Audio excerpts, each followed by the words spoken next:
Hello everyone, welcome to the channel the UTC ચેનલમાં હું મનીષ પરમાર આપ સૌનું હાર્દિક સ્વાગત કરું છું. GSSB દ્વારા જે વેકેન્સી બહાર પડી છે 51 જેટલી additional assistant engineer electrical class 3 કે જેના ઓનલાઈન ફોર્મ ભરાઈ રહ્યા છે. ફોર્મ ભરવાની છેલ્લી તારીખ 10 ઓક્ટોબર 2025 છે. ઘણા બધા વિદ્યાર્થીઓ ફોર્મ ભરી દીધું હશે અને જે વિદ્યાર્થીઓ હજુ સુધી ભર્યું નથી ફોર્મ, તો છેલ્લા દિવસની રાહ જોયા વગર આજે જ ફોર્મ ભરી દો, કારણ કે કેટલીક વખત છેલ્લા દિવસે વધારે ફ્લો હોવાને કારણે સર્વર ઇસ્યુ આવી શકે છે. તો ફોર્મ ભરવાનું તમારું રહી નહીં જાય એની ખાસ કાળજી રાખવી જોઈએ. અને સાથે સાથે હું આશા કરું કે તમે જેટલા વિદ્યાર્થીઓ ફોર્મ ભરી દીધું છે અથવા તો ભરવાના છે એ બધા જ વિદ્યાર્થીઓ પોતાની એક્ઝામની તૈયારી શરૂ કરી દીધી હશે, કારણ કે કોઈ પણ કોમ્પિટિટિવ એક્ઝામ પાસ કરવા માટે તમારે સ્ટાર્ટિંગથી જ રીડિંગ કરવું જોઈએ, કરવું પડે પાસ કરવા માટે. એક્ઝામને 1-2 મહિના બાકી હોય ને જો તમે સ્ટાર્ટ કરશો તો સિલેબસ જ કવર થશે નહીં. ઓકે, તો આશા રાખું કે તમે વાંચવાનું શરૂ કરી દીધું હશે. અને આપ સૌ જાણો છો તેમ આપણી ચેનલ પર આપણે પેપર સોલ્યુશન વાળી પ્લેલિસ્ટ શરૂ કરી છે કે જેમાં ઓલરેડી 4 વિડીયો અપલોડ થઈ ગયા છે, હજુ બાકી છે. ઓકે, અને સાથે સાથે મેં એવું પણ કીધું હતું કે જે વિદ્યાર્થીઓ તૈયારી કરી રહ્યા છે તો કરવા માંગે છે એવા વિદ્યાર્થીઓ માટે આપણે MCQ સિરીઝ લાવીશું એઝ પર ન્યૂ સિલેબસ. જે સિલેબસ આપવામાં આવ્યો છે એના બેઝિસ પર આપણે MCQ સિરીઝ લાવીશું, જે તમારી એક્ઝામમાં ખૂબ જ મદદરૂપ થશે. એનાથી ફાયદો એ થઈ શકે કે તમને કયા પ્રકારના ક્વેશ્ચન આવી શકે એનો તમને બેઝિક આઈડિયા આવશે. ઓકે, તો સૌ પ્રથમ જે વિદ્યાર્થીઓ ચેનલ પર નવા હોય, વિડીયોને પહેલી વાર જોઈ રહ્યા હોય તો વિડીયોને તો લાઈક કરી જ દેજો, કારણ કે તમને ઉપયોગી થશે જ.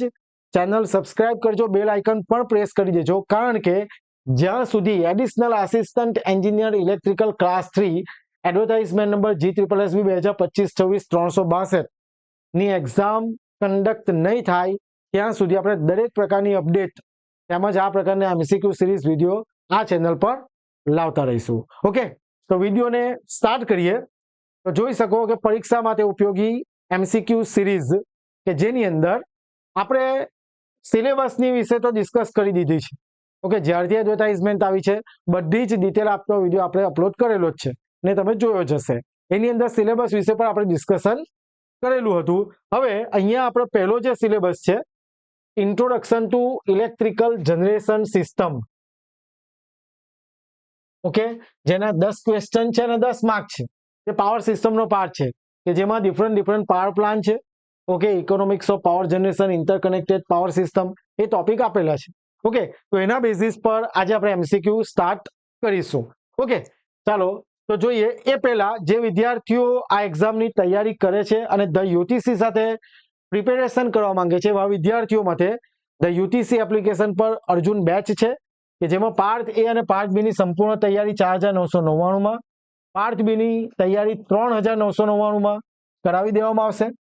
ઓકે, દરેક લેક્ચરની PDF તમે ડાઉનલોડ કરી શકશો અને કોર્સની વેલિડિટી અપ ટુ એક્ઝામ, જ્યાં સુધી તમારી એક્ઝામ કન્ડક્ટ નહીં થાય ત્યાં સુધી તમે કોર્સને એક્સેસ કરી શકશો. ડેમો લેક્ચર પણ મુકાઈ ગયા છે, ઘણા બધા વિદ્યાર્થીઓએ જોઈન કરી લીધું છે. અને જો તમારે વધારે માહિતી જોઈતી હોય તો મોબાઈલ નંબર 6354999091 પર તમે મને કોલ કરી શકો. ઓકે, વિડીયોને આપણે સ્ટાર્ટ કરીએ. તો આની અંદર જોજો, first question, which of the following generating station has minimum running cost? Okay, એવું કયું જનરેટિંગ સ્ટેશન પાવર પ્લાન્ટ છે કે જેનો રનિંગ કોસ્ટ ઓછો છે? ઓકે, આની અંદર પહેલા તો કેવું વસ્તુ હોય કે આપણે દરેક પ્લાન્ટ સમજવા પડે અને એના પછી તમારે MCQ સોલ્વ કરો તો તમને કોન્ફિડન્સ આવે અને આન્સર પણ આવે. બરાબર છે?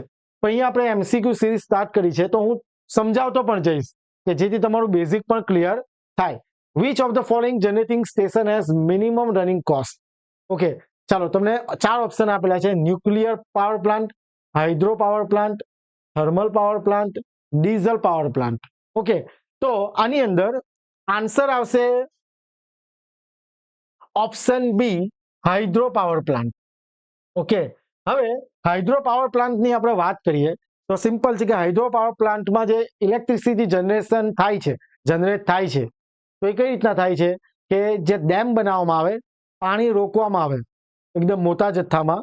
ઓકે, અને પછી પાણીને આપણે ટર્બાઇન પર પાડીએ ફ્લો કરાવીએ, ટર્બાઇન રોટેટ થશે અને ઇલેક્ટ્રિસિટી જનરેટ થશે. એકદમ બેઝિક પ્રિન્સિપલ આ, રાઈટ. તો આની અંદર જે હાઇડ્રો પાવર પ્લાન્ટ છે, જેમ કે ઉકાઈ, બરાબર છે, આની અંદર જે ઇલેક્ટ્રિસિટી જનરેટ થાય છે એમાં શું હશે કે પહેલી વસ્તુ જે આપણે ફ્યુલ યુઝ કરીએ છીએ, જેમ કે તમે અહીંયા વાત કરો કે થર્મલમાં કોલસો જોઈએ, બરાબર છે. હવે અહીંયા જે ફ્યુલ યુઝ થાય છે નેચરલી આપણને ફ્રીમાં મળે છે. કયું? પાણી, વોટર. સમજાય છે વાતમાં? ફ્યુલ શું છે? વોટર. ફ્યુલ ધેટ મીન્સ વોટરનો ફ્લો કરાવીશું ને આપણે, સમજાય છે, ટર્બાઇનને ફેરવવા માટે, રાઈટ. એટલે આપણે અહીંયા વોટર યુઝ થાય છે, વોટર ફ્લો, એટલે નેચરલી મળે છે, ફ્રી ઓફ કોસ્ટ મળે છે. ડેમ બાંધીને પાણી રોકીને આપણે વોટર ફ્લો કરાવીએ છીએ. પહેલો એક ફાયદો આ છે. બીજું, આન્સર હાઇડ્રો પાવર પ્લાન્ટ કેમ આવે એના માટે કહું છું. બીજું, આની અંદર જે મૂવિંગ પાર્ટ છે ઓછા છે, ઓકે, એટલે એનું મેન્ટેનન્સ કેવું છે? ઓછું, એટલે લો મેન્ટેનન્સ.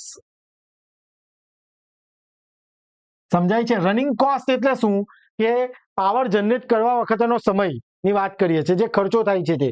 એટલે પહેલું તો વોટર ફ્લો છે નેચરલી આપણને મળે છે, રાઈટ. લો મેન્ટેનન્સ છે. ધેન આફ્ટર આની અંદર જે મેન પાવર જોઈશે, બરાબર, એ પણ કેવા છે? ઓછા છે. કેમ? Compare to another power plant. Fully automatic છે અને તમે મેન પાવર જે જોઈશે તે કેવું છે? ઓછું જોઈએ બીજા બધાની કમ્પેરમાં, રાઈટ. અને આનો લાઈફ સ્પાન બીજા બધાની કમ્પેરમાં કેવો છે? વધારે છે, રાઈટ. એટલે આમાંથી નીચેનો કયા પાવર પ્લાન્ટનો રનિંગ કોસ્ટ એકદમ ઓછો છે? તો હાઇડ્રો પાવર પ્લાન્ટ. આ બધામાં કોઈ વધારે બીજા બધા પાવર પ્લાન્ટની કમ્પેરમાં જે ખર્ચો થાય છે તે કેવો થાય છે? ઓછો થાય છે. એટલે આન્સર આવશે હાઇડ્રો પાવર પ્લાન્ટ. ઇમ્પોર્ટન્ટ છે, પૂછાઈ શકે. ચાલો નેક્સ્ટ જઈએ આગળ. A nuclear power plant is invariably used as. જો આ પ્રકારના ક્વેશ્ચન ઘણી બધી એક્ઝામમાં પૂછાયા છે. Peak load plant, base load plant, stand by plant, spinning reserve plant. તો આન્સર આવશે option B, base load power plant. Okay, હવે આની અંદર બેઝ લોડ પાવર પ્લાન્ટ અને પીક લોડ પાવર પ્લાન્ટને આપણે સમજવું પડે. ઓકે, તો તમને વધારે આઈડિયા આવશે. તો અહીંયા હું લખું છું બેઝ લોડ પાવર પ્લાન્ટ અને peak load power plant.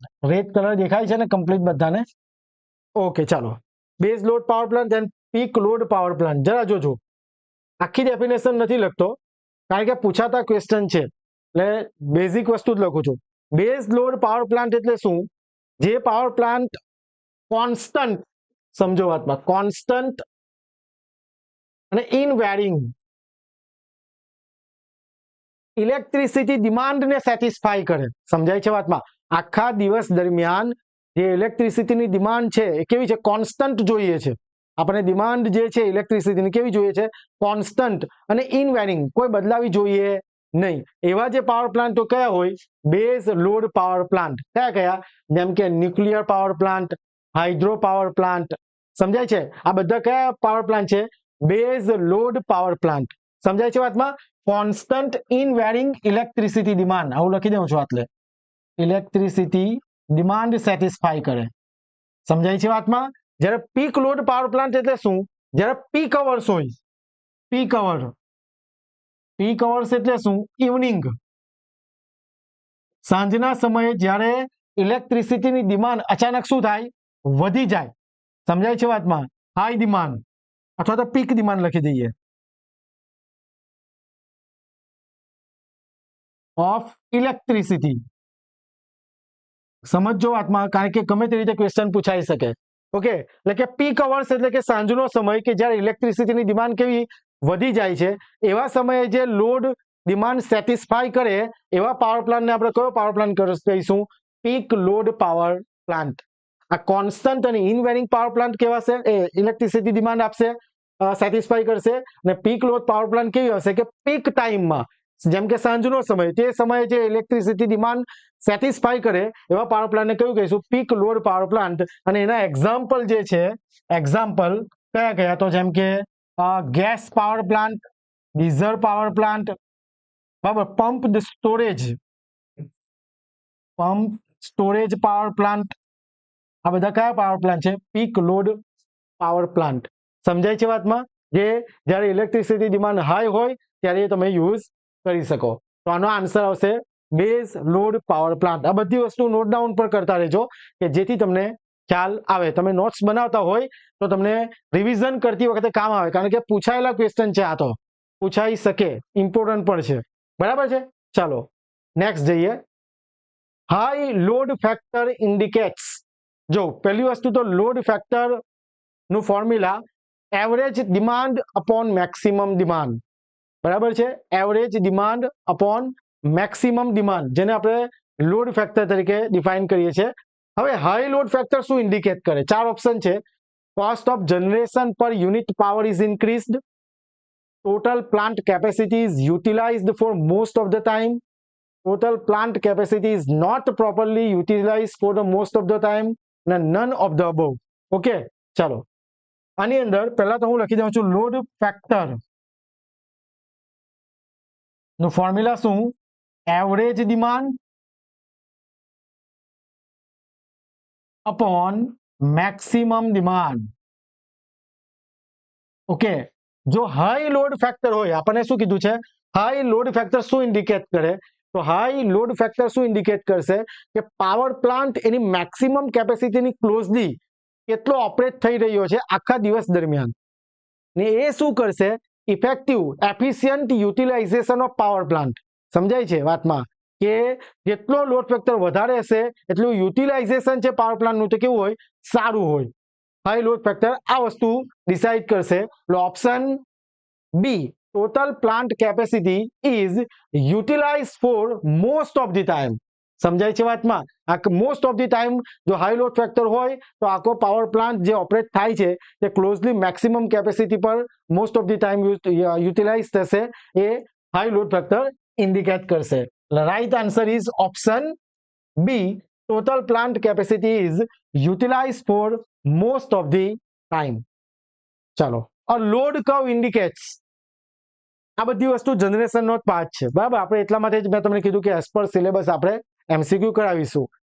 Number of lectures આવશે, ટ્રાય કરીશું કે જેટલા પણ એમસીક્યુ કવર થાય એટલા આપણે કરાવીએ. બરાબર છે. ચાલો, લોડ કર્વ શું ઇન્ડિકેટ કરે છે? Average power used during the period, average kilowatt hour, kilowatt energy consumption during the period, either of the above, none of the above. બરાબર.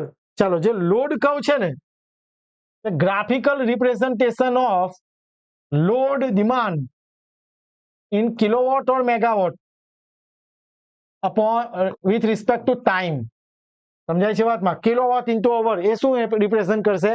એનર્જી કન્ઝ્યુમ થાય છે તે. અહીંયા જે પણ ગ્રાફ આવે તમારો આ રીતના, એ એનર્જી કન્ઝ્યુમ્ડ કિલોવોટ અવર. એટલે આપણો આન્સર શું આવશે? Average energy consumption during the period. બરાબર છે. પાવર કન્ઝપ્ટ નહીં, એનર્જી કન્ઝપ્શન, કારણ કે આનો એરિયા જે છે, લોડ કર્વનો એરિયા એનર્જી કન્ઝપ્શન બતાવે, રિપ્રેઝન્ટ કરે. That is the graphical representation between load demand kilowatt or megawatt with respect to time. And area જે આખો કર્વ જે જનરેટ થાય છે અને એનો જે એરિયા શું રિપ્રેઝન્ટ કરશે? Energy consumption. ઓકે, તો આન્સર આવશે option B. Next question, the area under a load curve e gives. હમણાં તો વાત કરી આપણે, આ જેમ કે આ લોડ ડિમાન્ડ છે અને એનો ટાઈમ, ને આ રીતના કઈ ગ્રાફ આવે છે. બરાબર છે. તો આનો જે એરિયા જે છે, આ એરિયા એ શું રિપ્રેઝન્ટ કરશે? તો એનર્જી કન્ઝ્યુમ્ડ કિલોવોટ ઇન્ટુ અવર. સમજાય છે વાતમાં? ઘણી બધી એક્ઝામમાં પૂછાયેલો ક્વેશ્ચન છે આ. Option B is your right answer. Next question, load factor of a power station is defined as. હમણાં જ મેં ફોર્મ્યુલા લખી દીધું છે. 4 ઓપ્શન આપેલા છે. Maximum demand upon average demand, એટલે કે load, average load, maximum demand, average load upon maximum demand, average load upon maximum demand 1/2. Option she is our right answer. Average demand upon maximum demand. બરાબર છે. હમણાં આપણે formula લખાવેલું છે, load factor નું formula છે. એક 2 માર્કમાં પૂછાઈ પણ જાય. જેમ કે એવું સમજો કે પાવર પ્લાન્ટ સપ્લાઈઝ 500 કિલોવોટ, સમજો વાતમાં, and energy generated in day 9000 kilowatt hour. કોઈ પાવર પ્લાન્ટ છે જે 500 કિલોવોટ મેક્સિમમ ડિમાન્ડ સપ્લાય કરે છે અને 9000 કિલોવોટ અવર આખા દિવસમાં એક એનર્જી જનરેટ કરે છે તો એનો લોડ ફેક્ટર ફાઇન્ડ કરો. આ રીતના ડેટા આપેલો છે. Simple load factor power station શું છે? Average demand upon maximum demand. એ તો મેં તમને કહી દીધું. હવે એક ન્યુમેરિકલ પૂછવું હોય તો કઈ રીતના પૂછાય કે power plant સપ્લાયઝ maximum load of 500 kilowatt and energy generated in day. એક દિવસમાં એનર્જી 9000 કિલોવોટ અવર જનરેટ કરે છે તો એનો લોડ ફેક્ટર શોધો.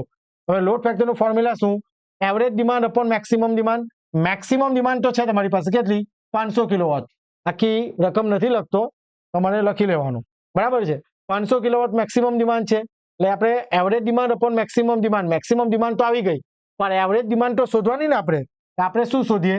એવરેજ લોડ અથવા તો એવરેજ ડિમાન્ડ. તો કેટલું? તો કે એનર્જી જનરેટેડ અપોન ટાઈમ. તો એનર્જી જનરેટેડ કેટલી છે? 9000 અને ટાઈમ કેટલું? 24. બરાબર છે? 9000 ડિવાઇડ બાય 24, 8 તાલી 24, 3000. ઓકે, 8 તાલી 24, 6 એક જ મિનિટ, 6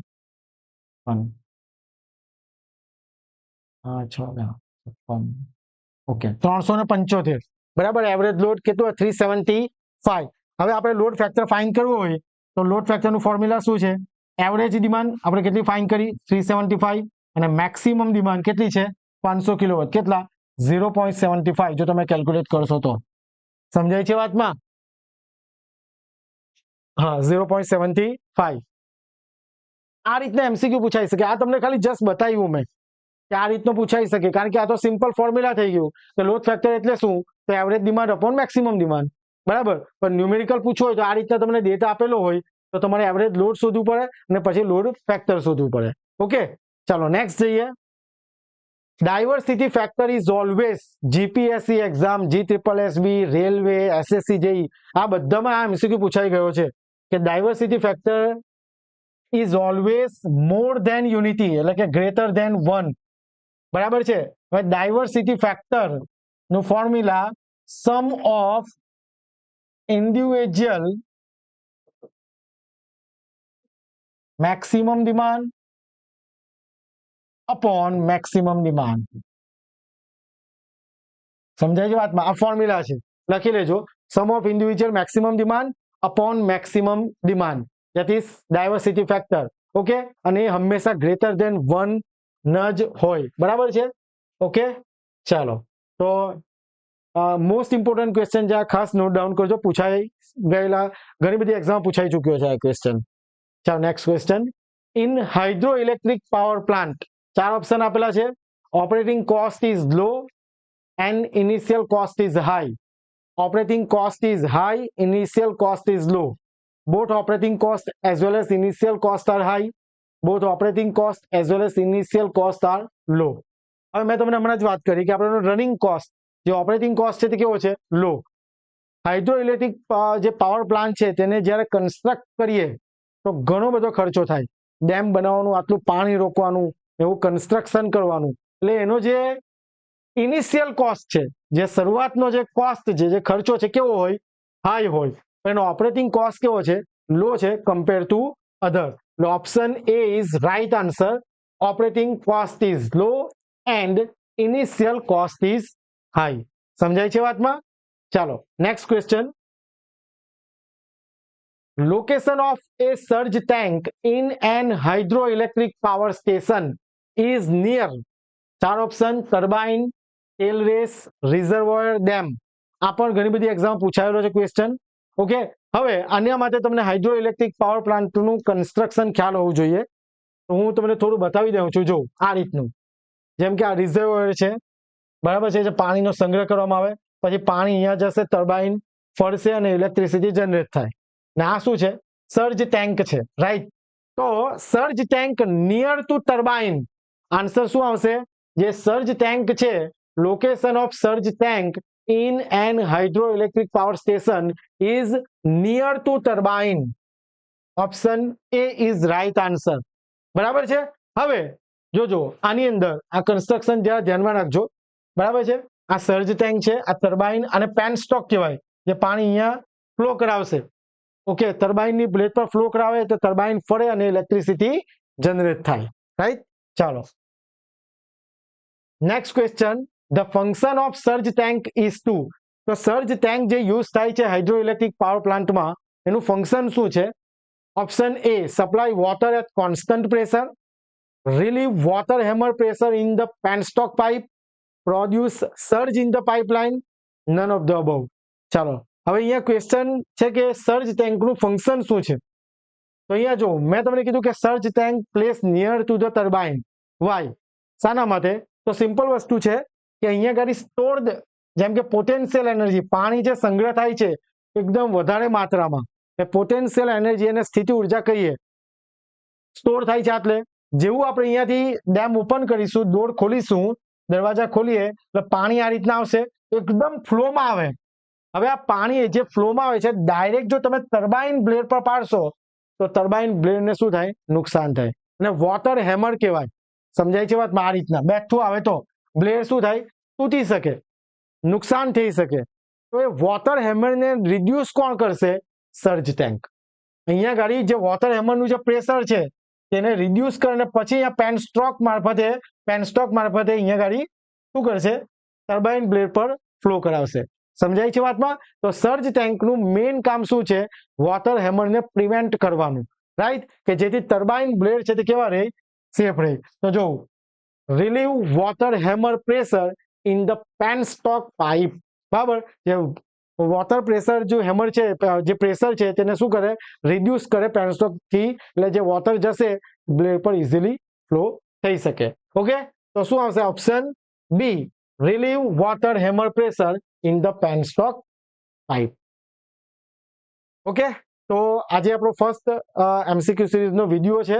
તો આજે આપણે 10 જ એમસીક્યુ લીધા છે. ઓકે, તો આની અંદર આશા રાખું કે તમને સમજ પડી હોય. ઓકે, કારણ કે કયા પ્રકારના ક્વેશ્ચન પૂછાઈ શકે, તમે તૈયારી કરવી જોઈએ, તો એ વસ્તુ તમારે ધ્યાનમાં રાખવાનું છે. અને એ જ પ્રમાણેની પ્રિપેરેશન આપણે આપણા અર્જુન બેચમાં કરાવી રહ્યા છે. બરાબર? દરેક સબ્જેક્ટને ડિટેલમાં કરાવી રહ્યા છે, કારણ કે જે સિલેબસ લખી દીધો છે જનરેશન, ડિસ્ટ્રીબ્યુશન, સ્વિચગર, પ્રોટેક્શન, પણ એમાં ડિટેલમાં ક્વેશ્ચન પૂછવાની શક્યતા છે, કારણ કે ક્લાસ 3 પોસ્ટ છે, એડિશનલ આસિસ્ટન્ટ એન્જિનિયર, રાઈટ? તો એ પ્રમાણે સબ્જેક્ટ આપણે વાંચવા પડે.